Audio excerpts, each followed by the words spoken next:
За тэгвэл засгийн газраас эмч багш нарын цалин нэмэгдүүлэхийн тулд бүх сайд нарын багцыг 10% танах саналыг өнөөдөр орууллаа. Харин тэтгэврийг нэмэгдүүлэхийн тулд таналтын хэмжээг 15% болгох, эмч нарын цалин нэмэгдүүлэхийн тулд ахин 2% танах саналуудыг гишүүд гаргаж улсын хурлын өргөдлийн байнгын хороо дэмжлээ.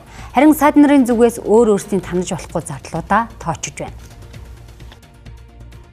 За хөрөнгө оруулалтын зардлуудаас танах боломжгүй гэж үзсэн учраас урсгал зардлуудаа 10%-аар танахаар болоод байгаа билээ. За энэ мөнгөөр багш нарын цалиг эх онд 30%-аар нэмэгдүүлнэ гэж тооцож байна. Тэгвэл үүнээс гадна тэтгэвэр болоод эмч нарын цалиг нэмэгдүүлэх асуудлууд шил шилээ даран гарч ирлээ. За улсын хурлын гишүүн Эрдэнэтийн зүгээс тэтгэврийг 10% нэмэгдүүлж нэмэлтээр 100 мянган төгрөгөөр тэгштгэн нэмэгдүүлэхийн тулд эрүүл мэнд, боловсрол, хөдөлмөр, нийгмийн хамгаалалаас бусад бүх салбарт 5% таналтыг хийх саналыг гаргалаа.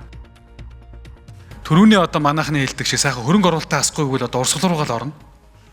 Би бол хөрөнгө оруулалт одоо ингэж дэмжигдсэн бол урсгалыг заавал 15 болгоодох шаардлагагүй гэж бодсон юм. Тийм учраас одоо нэг шаардлагатай байж байгаа хүүсэр бол засгийн газрын 830 тэрбум гэдэг бол одоогийн байгаа тэр хуулиндаач тэр ахмадын тэтгэврийг 10-аас дээш хувь нэмсэн.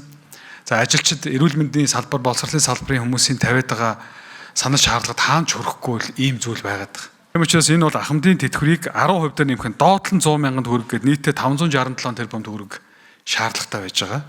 За энийгээ бол одоо ийм байдлаар гаргая гэдэг л ийм саналыг бол хэлж байгаа маа. Нийт нийгмийн даатгалын сангаас олгож байгаа тэтгэврийг 10%-аар нэмээд дахиад 100 мянган төгрөгөөр нэмэгдүүлэхэд ниймч шаардлагатай зардал нь 567 тэрбум биш 867.8 тэрбум төгрөг байгааг анхаарч өгөхийг хүсье. За тэтгэврийг 567 тэрбумаар нэмэгдүүлэхийн тулд COP17 хурлыг зохион байгуулах зардлаас 100 гаруй тэрбумыг танахаар төлөвлөжээ. Мөн хөдөө орон нутагт спорт зал барих 2 ч төслийг хассан байна. Ер нь өмнөх COP-уудыг аваад үзэхэд гаргасан зардлаа хамгийн багадаа 20 дахин нэмэгдүүлсэн хөрөнгө оруулалт босгож идэг. Хандивын мөнгө ороод ирвэл энэ төсөвд тавигдсан мөнгө эргээд хэмнэгдээд бусад нөгөө улс орон төрөлтэй олон зардлуудыг санхүүжүүлэхэд хэрэг болно. Тэгтээ бид нар хандив болж ирнэ гэж бодоод ингэж ажиллаж бас болохгүй. Тийм болохоор Эрдэнэт гишүүн болон COP-ын зардлаас асж байгаа энэ 3 зардал байж байна. 75 тэрбум, 33 тэрбум, 5 тэрбум гэд энэ саналаа татааж авчаач гэдэг хүсэлтийг өгч байгаа. Энд чинь бол зүгээр л бид нар одоо идэж уух гэж юм уу тойргийн арт түмний саналыг худалдаж авах гэдэг юм ерөөсөө байхгүй.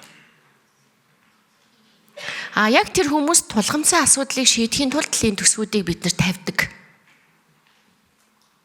Тийм учраас одоо энийгээ бодолцож үзье чи энэ саналаа нэг эргэж хараач гэж бас энэ саналыг оруулж байгаа гишүүдээс хүсэх байна.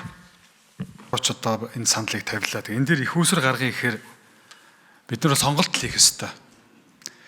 Боловсрол, эрүүл мэнд болон гэр бүл, хөдөлмөр, нийгмийн хамгааллын салбараас бусад салбарын урсгал зардлыг 15%-аар бууруулж энэ их үүсвэрээр ахмад наснуудын тэтгэврийг 10% дээр нэмэх 100 мянган төгрөгөөр нэмэгдүүлж нийт зардлыг 567 тэрбум төгрөгөөр нэмэгдүүлэх санал гаргасан улсын хурлын гишүүн С. Эрдэнэт. За санал хураалтанд оролцсон гишүүдийн 64.3%-аар санал дэмжигдлээ. За энэхүү Эрдэнэт гишүүний саналыг байнгын хороо дэмжснээр сайд нарын багцын таналд 15% хүрч байна. Өргөжлүүлээд эмч нарын цалин 50%-аар нэмэгдүүлэхийн тулд бүх сайд нарын багцыг дахин 2%-аар танах саналыг улсын хурлын гишүүн Ганмаа гаргаж дэмжигдлээ. Бүх төсвийн ерөнхийллийн захирагчийн урсгал зардлыг 2% буюу 770 тэрбум төгрөгөөр бууруулж энэ их үүсвэрээр эмч, сувилагч, эмнэлгийн ажилтнуудын цалинг 50%-аар нэмэхээр тооцож эрүүл мэндийн сайдын урсгал зардлыг нэмэгдүүлэх санал гаргасан улсын хурлын гишүүн Даваасамбуугийн Ганмаа.